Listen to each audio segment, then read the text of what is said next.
On Saturday, September 19, 1846, two shepherd children are with their herds on the mountain above the village of Salette, France. It was a warm September day, and after lunch both children fell asleep. A good deal later, Melanie is the first to awaken. Melanie is concerned when she cannot see the cows, so she awakens Maximin, and they both go looking for the cows. Both children go a little up and over to the mountain pasture slope, where they find the cows grazing peacefully. Children return to the place where they left their lunch bags, and then it happens. Oh, Maximin! Maximin! What is it, Melanie? There! Look! The bright light!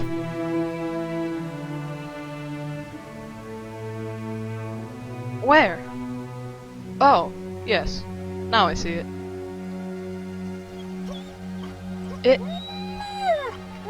It's opening up. Oh, look! It's a woman and she's crying.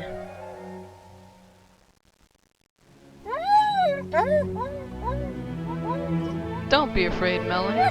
I'm not. Keep your staff. If she does us any harm, I'll give her a good whack. Come, my children, do not be afraid. I am here to tell you great news.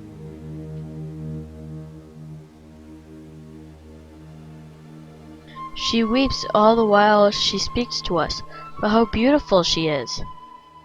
If my people do not obey, I shall be compelled to loose my son's arm. It is so heavy that I can no longer restrain it. How long have I suffered for you?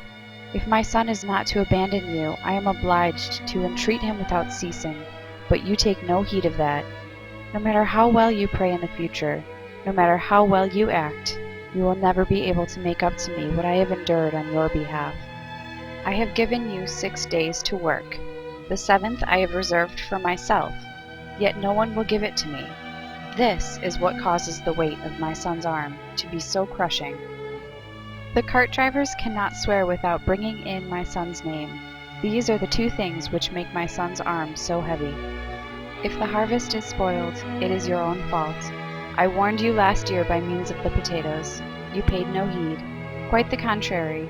When you discovered that the potatoes had rotted, you swore. You abused my son's name. They will continue to be spoiled, and by Christmas time this year there will be none left. Ah, you do not understand French, my children. Well then listen, I shall put it differently. If you have wheat, it will do no good to sow it, for what you sow the beasts will eat, and whatever part of it springs up will crumble into dust when you thresh it. A great famine is coming, but before that happens, children under 7 years of age will be seized with trembling and die in the arms of those holding them. The others will pay for their sins by hunger. The grapes will rot and the nuts will be worm-eaten. The lady turns to Maximin and speaks only to him, and Melanie cannot hear what she is telling him. After a while, the lady turns and speaks only to Melanie, and it is now Maximin who can see but hear nothing. If people are converted, the stones will become mounds of wheat, and it will be found that the potatoes have sown themselves. Do you say your prayers well, my children? Hardly ever, madam. A little, very little. Ah, my children, it is very important to do so. At the night and in the morning. When you don't have time, at least say an Our Father and a Hail Mary, and when you can, say more. Only a few rather elderly women go to Mass in the summer. Everyone else works every Sunday all summer long. And in winter, when they don't know what else to do, they go to Mass only to scoff at religion. During Lent, they go to the butcher shop like dogs. My children, haven't you ever seen spoiled wheat? No, madam. But you must have seen it once near Coin with your papa. The owner of the field said to your papa, "Come and see my spoiled wheat." The 2 of you went. You took 2 or 3 years of wheat in your hands. You rubbed them and they crumbled to dust. It's very true, madam. Now I remember it. Until now, I didn't. Well, my children, you will make this known to all my people. Now, my children, be sure to make this known to all my people. Look, she rises into the air.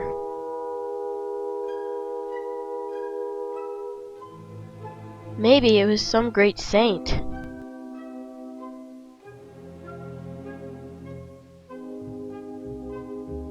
If we had known, we could have asked her to take us with her. I'm very happy for what has happened, Melanie.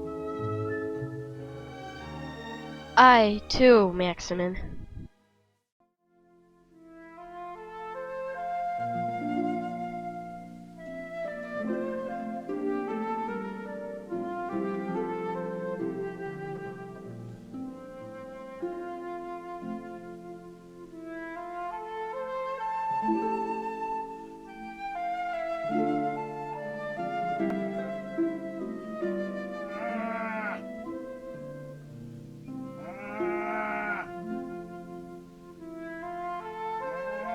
Come, let's gather the cows and go home. It's getting late.